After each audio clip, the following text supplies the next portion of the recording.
برطانوی جریدے دی اکانومسٹ کی بانی پی ٹی آئی کی اہلیہ بشریٰ بی بی پر خصوصی رپورٹ۔ دی اکانومسٹ نے لکھا، سابق وزیر اعظم کی بشریٰ بی بی سے تیسری شادی نے نہ صرف ان کی ذاتی زندگی بلکہ انداز حکمرانی پر بھی سوالات کھڑے کیے۔ سینئر صحافی اوون بینٹ جونز نے اپنی رپورٹ میں کہا، سابق وزیر اعظم کے قریبی حلقوں کے مطابق بشریٰ بی بی اہم تقرریاں اور روزمرہ سرکاری فیصلوں پر اثر انداز ہونے کی کوشش کرتی تھیں۔ بانی پی ٹی آئی کے فیصلہ سازی کے عمل پر روحانی مشاورت کا رنگ پیدا ہونے پر شکایات پیدا ہوئیں۔ نتیجتاً بانی پی ٹی آئی اپنے اعلان کردہ اصلاحاتی ایجنڈے کو نافذ کرنے میں ناکام رہے۔ رپورٹ میں بتایا گیا، حساس ادارے کے کچھ افراد مبینہ طور پر ایسی معلومات بشریٰ بی بی تک پہنچاتے تھے۔ بشریٰ بی بی بانی کے سامنے اپنی روحانی بصیرت سے حاصل معلومات کے طور پر پیش کرتی رہیں۔ آپ کو اپڈیٹ کریں گے اس بارے میں۔ برطانوی جریدے دی اکانومسٹ کی بانی پی ٹی آئی کی اہلیہ بشریٰ بی بی پر خصوصی رپورٹ۔ دی اکانومسٹ نے لکھا، سابق وزیر اعظم کی بشریٰ بی بی سے تیسری شادی نے نہ صرف ان کی ذاتی زندگی بلکہ انداز حکمرانی پر بھی سوالات کھڑے کیے۔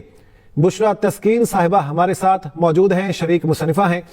بہت شکریہ ہمیں جوائن کرنے کے لیے۔ بشریٰ صاحبہ، کس طرح دیکھتی ہیں معاملے کو، اس رپورٹ کو جس میں آپ شریک بھی رہیں کہ سابق وزیر اعظم کے جو قریبی حلقے ہیں ان کے مطابق بشریٰ بی بی اہم تقرریوں اور روزمرہ سرکاری فیصلوں پر بھی اثر انداز ہونے کی کوشش کرتی رہیں اور روحانی اثر بھی لگتا رہا؟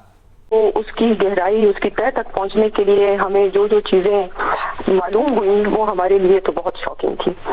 تو ہمارے لیے بہت ساری ایسی معلومات، ایسے حقائق ہمارے لیے بہت زیادہ شاکنگ تھے، جس میں سب سے زیادہ اگر میں اس کے اوپر جس چیز سے میں بات کرنا چاہوں گی وہ ہے بشریٰ بی بی کی جو روحانی بصیرت کا جو لبادہ انہوں نے اوڑھا ہوا تھا، اور خان صاحب کو جس طرح سے انہوں نے اس چیز کے ذریعے لڑ کرنے کی کوشش کی، اور کوشش کیا کی بلکہ کوشش میں کامیابی ان کو کافی حد تک حاصل ہوئی، لیکن اس کے بعد ملک کا جو حال ہوا وہ آپ سب کے سامنے۔ بشریٰ تسکین